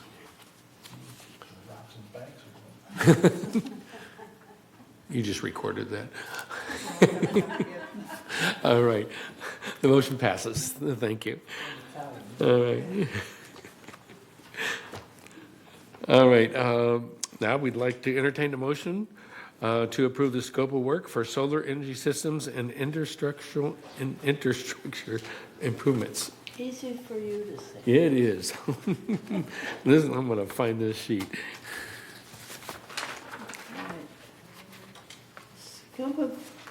Scope of work, Resolution 0126XX. Scope of work for solar energy systems and infrastructure improvements. Whereas on January 22nd, 2026, the United Energy Subcommittee recommended the M&C Committee review and approve the draft scope of work for an energy consultant to explore options to optimize existing solar energy systems, reduce energy costs, and provide opportunities for members to be able to charge EVs at carports. Whereas on February 25th, 2025, the United M&C Committee reviewed the scope of work and voted unanimously to recommend the Board of Directors approve the final scope of work. Now therefore be it resolved March 10th, 2026, that the Board of Directors of this corporation hereby approves the scope of work for solar energy systems and infrastructure improvements and authorizes the release of the appropriate request for proposals, RFP, and resolve further that the officers and agents of this corporation are hereby authorized on behalf of the corporation to carry out the purpose of this resolution. I move this resolution. So moved. Do we have a second? Thank you, Elsie. We have a second discussion. Yes, Tony? Thank you, Mr. Chair. I'd like to know from the Energy Committee, where does this money come from? Is it something, is it coming out of operating or is it coming out of contingency? Thank you. Okay. I think we have somebody come to the podium to talk to us about this. Good, good morning, Bert. Good morning, board members. The proposed scope of work at this point does not need any funding allocations. Once we receive the proposals from consultants, if you approve releasing this scope of work, then we will go through the approval process, including going before the Finance Committee to identify the funding sources for this type of work. Typically, this will come from operating. Okay, question, go ahead, Tony. Yeah, thank you. This consultant guy, we're going to give him a little narrow way. We're not going to let him go crazy, right? We're going to give him some instructions, some parameters to work within. That is correct. And that is the purpose of the scope of work, to narrow their scope of work to what is needed now to continue advancing your programs to your goals and objectives. Thank you. Okay. My question is, so do you put this out to bid? Does this go out to bid? It will go out to bid if this board approves. Once we approve it? Yes. Okay. Any more questions, Kathy? No. So the solar energy for the input, that's strictly for United? Yes, this is United. And for our buildings and everything. I have a question. Now, the purchasing staff or the staff, we don't have anyone in-house that can do a scope of work on what our requirements are needed. We have to go outside for this? So the scope of work is being put together in-house with staff. The results of the research by this professional will give us current available resources that are going to be available to United to improve solar production as well as to improve infrastructure. And for that, we need the expertise of electrical engineers and solar consultants. So you're going to provide the scope of work to this consultant. The consultant is going to go out and let us know what the costs are going to be and what we need? I mean, isn't that doing double work? It isn't. And the reason for that is these guidelines narrow down the scope of work for a consultant. The consultant will interpret this, put together a proposal for both the board's and the committee's consideration, and then go through the approval process. We need to hear from those experts what is the new technology that's available to us, what is feasible, what is affordable, and they put together that for us to review, and we select the most qualified consultant that can provide those services. Okay. All right. I have a question for you. A GRF has had, and I'm not sure if they are still active, they had a consultant that they've been using that has experience with the village and has been working on projects in the village. Is that person still under contract? I don't know. So the consultant is not under contract. However, is this scope of work and the RF is approved by the board, that consultant will be invited to submit a proposal. Okay. Okay, thank you. Any other questions? Wendy? I just wanted to clarify this, there is no cost, there is no cost to getting this proposal. We're going to send it, we're going to send them the scope of work needs to be done. They're going to get back to us with a proposal with the cost, but there's no cost to obtaining this proposal. That's correct. Okay. Working for free. Okay. Any other questions? All right. I think we should vote. Okay. The screen is there.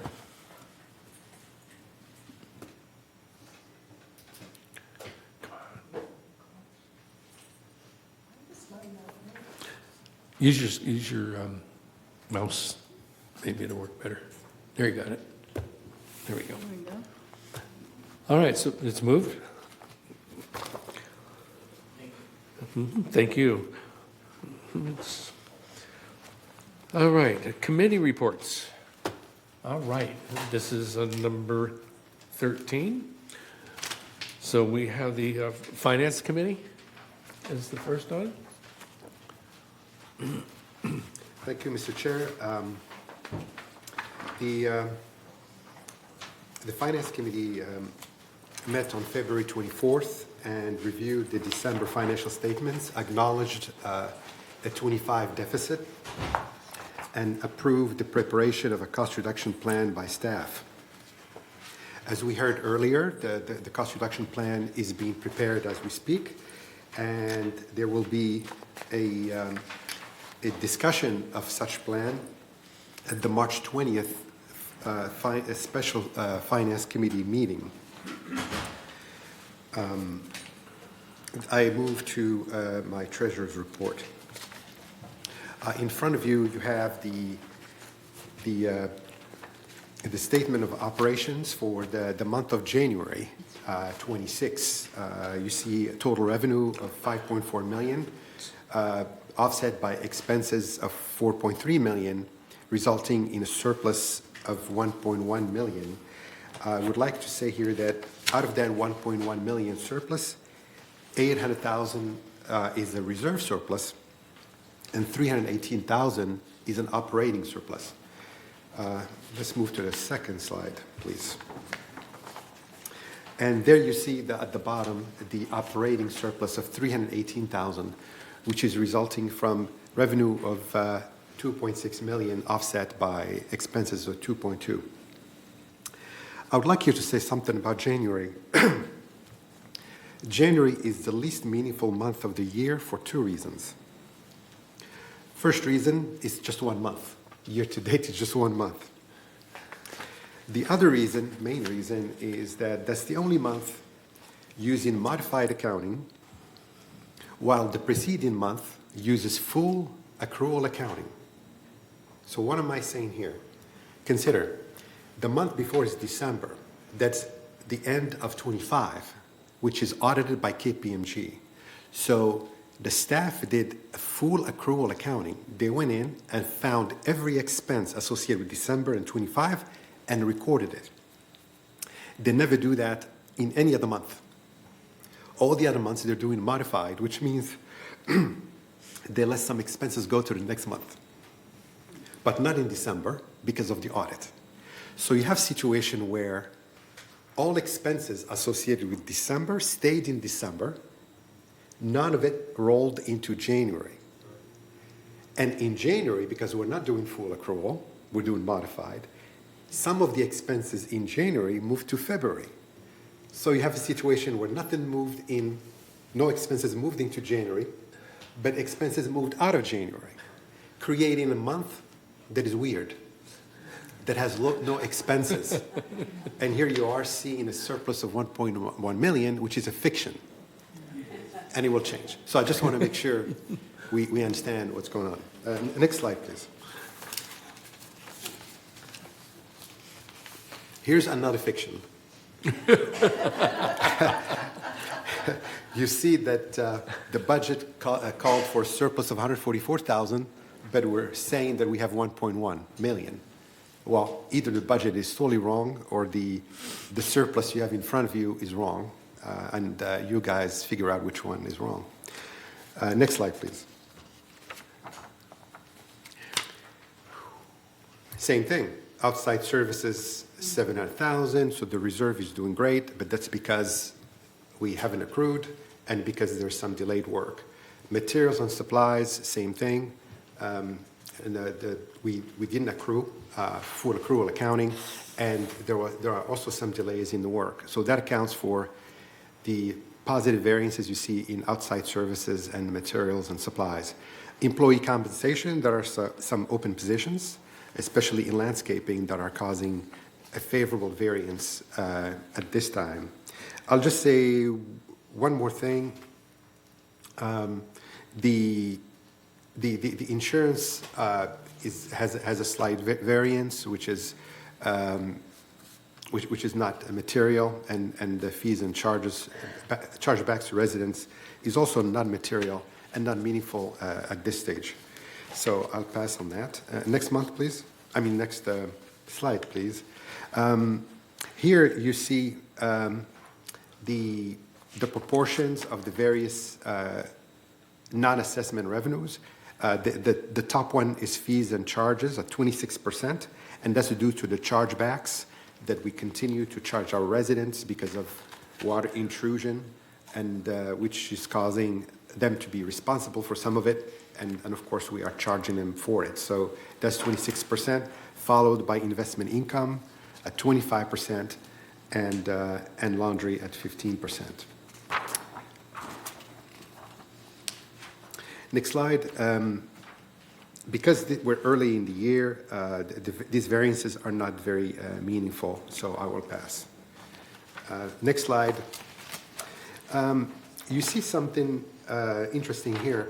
Outside services is typically the largest component in this pie chart, but here you see that it's only 6%.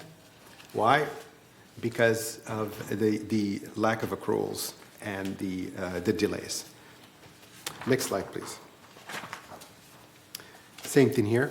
Outside services is accounting for 693,000 out of the 1 million positive variance, but we know that's due to the lack of accruals and delays. Sorry that I'm repeating myself. Next slide, please. Here we're seeing the reserve starting the month at 14 million, ending the month with 14.8 million. Again, due to delays and not doing the full accrual. But I want to remind the board, we just discussed this a few minutes ago, the balance is not 14.8 million that you see on this slide. It's actually 11.2 million. Why? Because we have 3.5 million that are borrowed by the operating fund as we speak. In November, the operating borrowed 4.5 million. They repaid 1 million as of the end of January, which means it's still borrowing 3.5 million. So it says here that we have 14.8 million in the reserve, which we don't. We were actually just having 11.2 million. Next slide, please. Can we ask questions as we go along?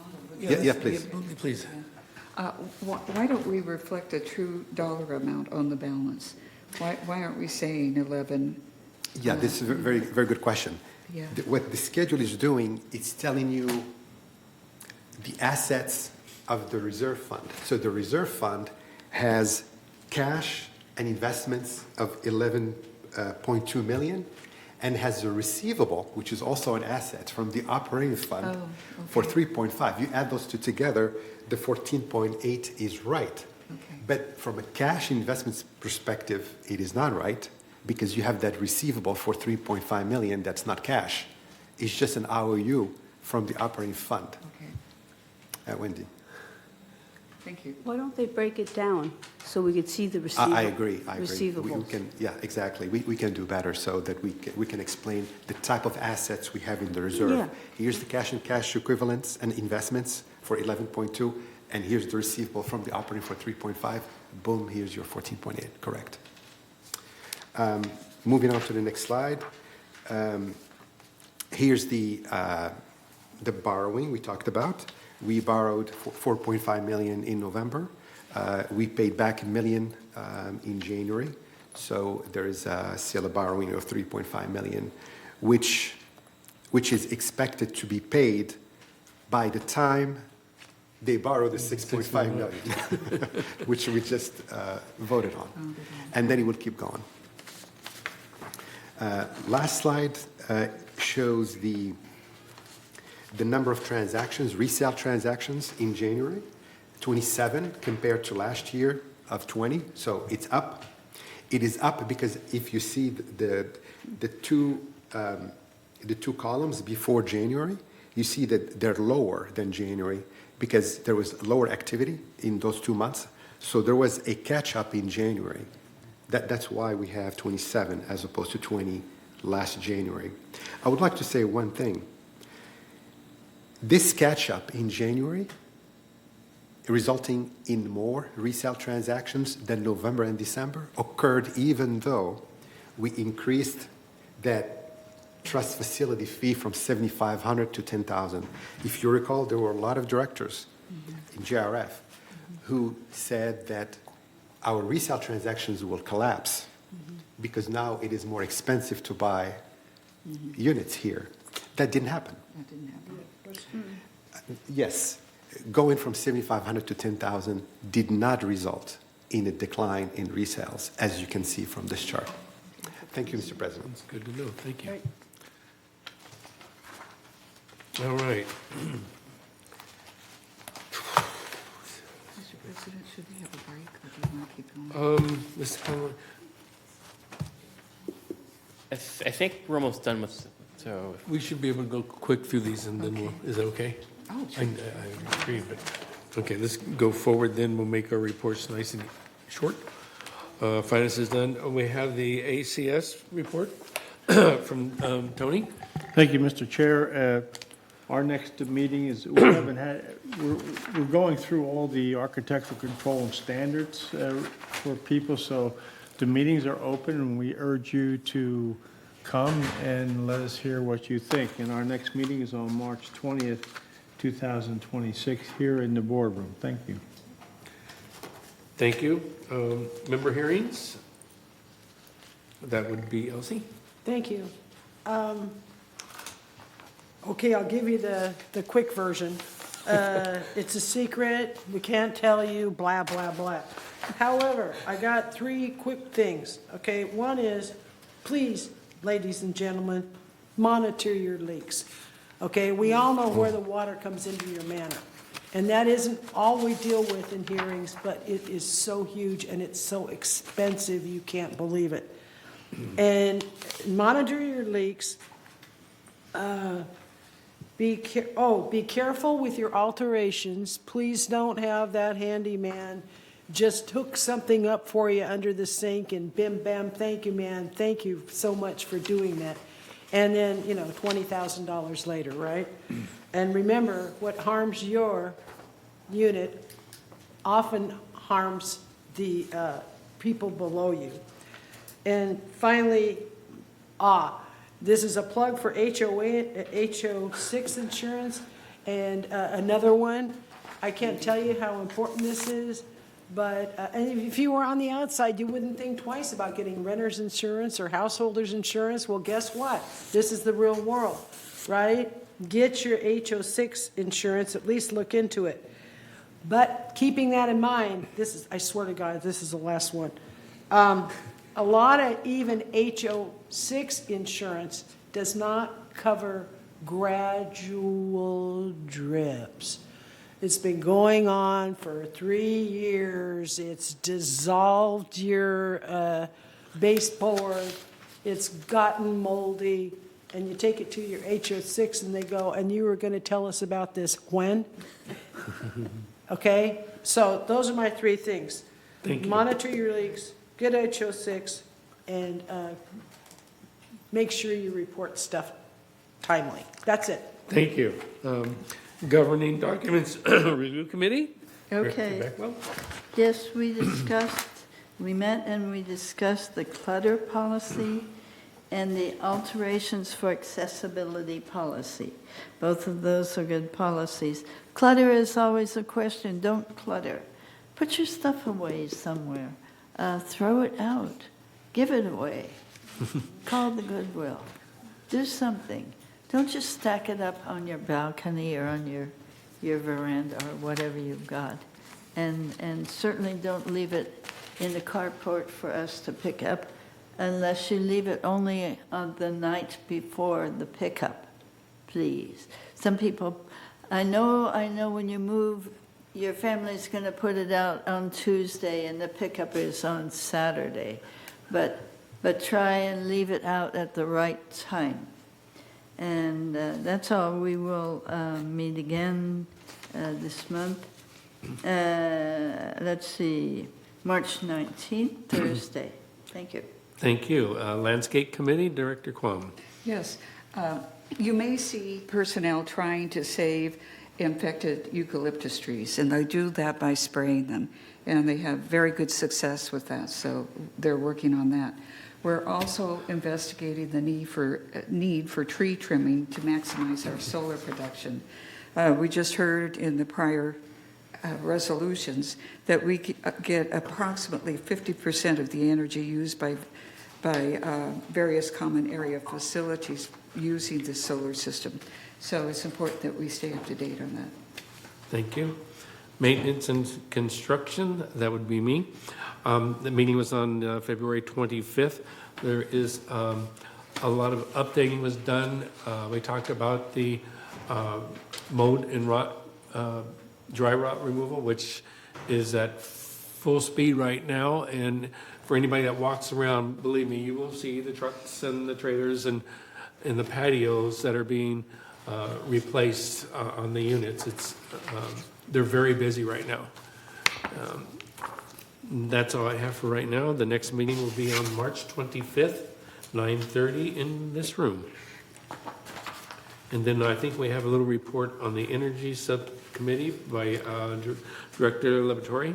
Thank you, Mr. President. Yeah, we're having our next meeting on, it's not posted here, but we just decided the other day on April 13th. We don't have a place yet or a time, but it's open, and energy is a big, big topic, so it's an open meeting. Please come and let us know what you think. Thank you. Okay. United Resident Advisory Committee, again, Director Laboratory. Thank you, Mr. President. Our next meeting will be this Thursday in the Pine Room, in the Elm Room at 4 o'clock. And if you have some issues that you feel you want to talk about, please come. It's an open meeting, and we don't use Robert's rules, so you don't have to be intimidated by the process. Come and let us know what you think. Thank you. Thank you, sir. Now we're going to go to the GRF committee highlights. We have the GRF Finance Committee. We're on. Yeah, thank you, Mr. President. The GRF Finance Committee met on February 18, 2026, and reviewed and approved the December financial statements. The next special open meeting is on March 16. Thank you. Thank you. Community Activities Committee. Elsie, please, Director. We met on February the 12th, 2026, and the next meeting is a weird one. So check your calendar and make sure, because it's not on its normal date. It's on March 24th, and it's supposed to be like the week before, but never mind what I say. It's the 24th. Pay attention to that. And that's it. Thank you. Thank you. Landscape Committee, Director Kwan. Yes, our next meeting is May 13th, and we meet quarterly, so they're kind of important that you show up, and it's at 1:30 in the boardroom. And what they went over last time is that the slopes are trimmed 3 times a year, the shrub beds are cleaned 6 times a year, and fire prevention is 2 times a year, and that's primarily in Third by the open space in the canyon. They also voted on forwarding the placement of a ceramic totem at Clubhouse 4. And essentially what this would be is just a pipe on a stand, and then the various ceramic clubs would put their decorations on it, and it would change periodically. They also wanted everybody to go down and enjoy the Aliso Creek. They have cleaned that 3 times a year, and it's just beautiful right now, so it's a good time to go. Regarding Aliso Creek, the turtles are out, and they're pretty amazing to watch. Oh, good. All right, let's go to Maintenance and Construction, Director Postani. Did you have a report? No, I'm sorry. There is not much report right now. Okay. I'm on medication, so please forgive me if I'm very quiet today. You took a vacation. How dare you? No problem. No problem. The next meeting for that would be March 16th. March 16th, next week. There. So, Do you have any? all right, Space Planning Ad Hoc Committee, anything, Murad? No, Mr. President. The last meeting was on October 20th, and Okay. the next meeting has yet to be determined. Thank you. Mobility and Vehicles Committee, that would be me. Really good meeting. They're working and doing some things with the routes, and very, very soon, they're going to implement a new service that will go through United and will go over to the arbors on the other side of the freeway. They've done it, a trial and a couple of trials, and it really works well. And it's not going to cost us anything monetarily because we took 5 and 6 route and combined them in United. And the survey that was taken by the United users was positive. So there was no hiccups by removing that and making that one route. And the cost savings will be used to open up that route. And it's a good route. It's going to go, I think 4 times a day, or an hour apart. And it's going to go across the freeway up, all the way up to the, I want to say Home Goods area, and then over there to Smart and Final, and then back down that side. Can we charge the people from Third? I think we should charge the people from Third. It's included, don't say that. All right, that's all I have. The next committee meeting on that will be on May 6th. All right. Broadband. Broadband, okay, this is really a good committee, and they're working very diligently to try to put in 12,736 units. That's their target by the end of the fourth quarter. As of the first quarter, they were about 2,600, and they're all working in United. So it's exciting. We're getting our team updates right now. Thank you. Security and Communications Access Committee. Kathy?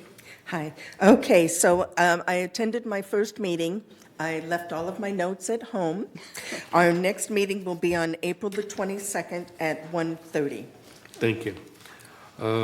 Traffic hearings. Elsie, what'd we do? Okay, once again, We got them. it's a big fat secret. It's a closed hearing process for confidentiality purposes, but I can tell you this.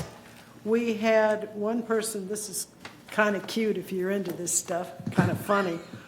They had 11 violations. And I'll just leave you with that. Counting that person as one, we had approximately 13 accused lawbreakers. Of those, 9, count them 9. Okay, I'll have Mr. Akisby figure out that percentage. But 9 out of 13, it was running stop signs. People, that's not, those stop signs are not there for your health. And they don't have to be flashing for them to be viable, legitimate. It doesn't mean come and look around or talk to your phone or talk to your friend and then zip right through that intersection. So it just doesn't get any better. I don't know what the deal is. But the next time, not that you can come, but the next traffic hearing will be on March 18th. But you better not come unless you have a ticket recently. Can I ask? Thank you. Elsie, what is the cost of a ticket? A friend got one and she said it was $100. Is it still that? No. Has it gone up? It's 200. Well, slow down and stop. And that is in excess of the state mandate, but this certainly falls under the exception of health and safety. And people, and we had another guy run over. And it was at the same intersection, at least he lived. It's the same intersection that several years ago, a gentleman was, our favorite local 100-year-old jogger got flattened. He died. It just happens to be at the same exact intersection and different circumstances, but both involved an intersection, both involved a stop sign. And I'm not saying anybody did anything wrong. I'm sure they feel bad enough at this point. But, I'm not pointing any fingers. We don't know what happened. But 2 dead people at the same intersection. Thank you. 1 injured, sorry. Disaster Preparedness Task Force. Maybe we should have Tony do the stop signs. Thank you, Mr. President. The next meeting will be on the 31st of this month, and the Disaster Preparedness Task Force is being totally reorganized. It's an open meeting, and please come. We're getting prepared for the big shakeup. Thank you. All right, thank you. IT Advisory Committee. Yeah, thank you, Mr. President. The committee met on October 31st, discussed the ERP implementation system. The next meeting is at the end of this month on March 27th. Thank you. Okay. Energy. Kathy, Energy ad hoc. We met, excuse me, Monday, March the 9th, just yesterday, and I do have all of my notes for that one. And we covered mostly the electrical vehicle charging stations report. And from the time the monies were spent, August of 2019, a little over $300,000, we did receive, what is that called? Grants, government grants. Oh, so okay. out of all of that, we had to actually pay $70,000. So what that did, so the current charging stations from August 2019 to December 2025, we have made $96,302. So we have in that 6-7 year period gotten back our investment of the $70,000, but only receiving 20-some thousand is, not a lot. Currently, out of the 3 charging stations, one of the points that was brought up by a couple members is that charging station number 3 is still not functioning. It has, we've been waiting for parts from ChargePoint. And as of yesterday, the parts still have not been ordered or received. So we do not know how long that particular charging pump is going to be out. Now, for January and February, if I'm reading this correctly, the net revenue is $5,667 for January, $3,311 for February. The bulk of those monies are for non-residents charging at our station. Now, according to the rest of the report, they did say that they feel by the end of the year we will have made a bit more money. And I think once we get charging station 3 up and running, it should generate more.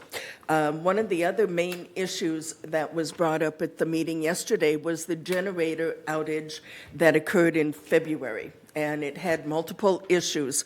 The breakdown, the breakers, the pole arm or something that they talked about, that failed. It was up for a short period of time, and then everything just failed. So staff is going to give us a comprehensive report as to what happened and how it is to be fixed at our next meeting. Another issue, and I can't remember the gentleman's name, I think it's Greg, but I'm not sure. He was on the GRF board and resigned several months ago. And he was talking about the solar for the entire complex, about where it can be installed, and the fact that it did not pass. There were more questions. So the grant that we could have received, we can no longer receive in 2026. But we did ask him to present some additional information to see what we could get back if we did something in 2027. And he did state the biggest portion of it is the lithium battery, which he said more than likely we couldn't even get in this year. It would be more next year. So that's basically what we talked about. A number of us were brand new on that committee. And then Martin, who is the chair, he is going to be out.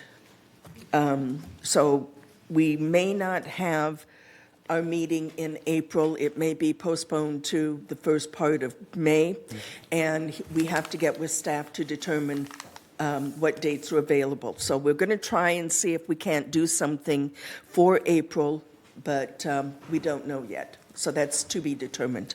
Okay, thank you. Thank you. The Land Use Ad Hoc Committee has not met yet. Okay. We're waiting for, what are we waiting for on the meeting? Spring? Very good. We will see if we can get a date. Oh, yes, please. I believe they may be in the process of creating a charter. Oh, okay. So yeah, All right. I don't have an update, but Okay. But I think there are some It's in the conversations works. taking place. Yes. Okay. Jonathan wants to get that meeting going. All right. Very good. Thank you for the reports. Future agenda items. There's a couple here: enacting alterations for accessibility policy, and then a revised United Landscape Committee charter. No, that one's done with. Yeah, that one's stricken. That's We already done. approved that. Never mind. President Prater? Okay, yes. Suggestion for future ones, we need to revise the charters for maintenance and finance, and possibly governing dogs to go from 3 to 5. So in this case right here, this is only for stuff that is on 28 days. So when you want stuff on future agendas, we usually discuss that at our agenda prep meeting. Okay. So, yeah. Okay. Okay. Okay, we also need to do the CCR updates at some time. Okay. All right. Now everybody here on the board will have 2 minutes if you wish to speak. Elsie, would you like to lead? I always want to be in front. But today I have nothing to say, unusually. Okay. Good meeting. Thank you. No comments, Mr. President. Thank you. Do good stuff. When you see bad stuff being done, call resident services or call security. Don't let bad stuff go on in the village. I don't care if it's people being bad, dogs being bad, cars being bad. Report it, please, so that we can control it before it gets to be a problem. Thank you. Thank you. Let's see, they didn't speak, so I'll take their 2 minutes. No. I just want to say again, Phyllis, welcome to our board.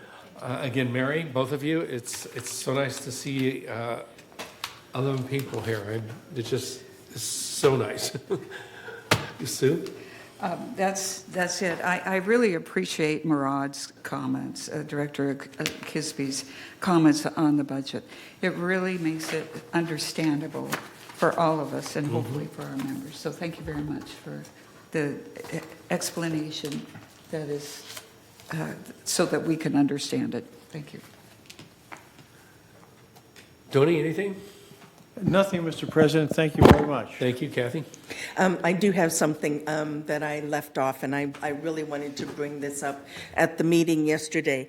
Some information was provided concerning SCE, that they have asked for a 45% increase over the next 4 years because of the latest fires, which would be roughly 11.25% increase. I do know at one of the meetings we had a week or so ago that it was 10.8%. But if this information that we were provided is correct, it is actually going to be higher. And so we need to do something, hopefully with solar, that can help. But they're not necessarily doing a buyback program anymore, so I'm not sure how we can help ourselves.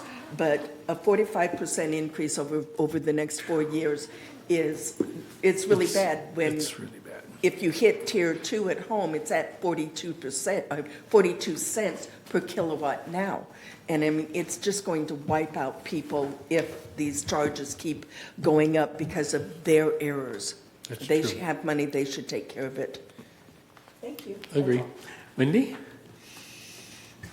There's one concern I had, and I wanted to, I don't know if this is the place to bring it up, but you can tell me since I'm fairly new.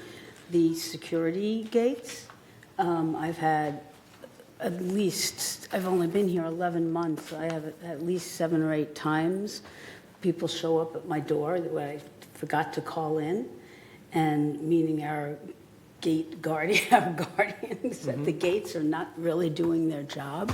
That's a big concern to me. We're paying them to do their job.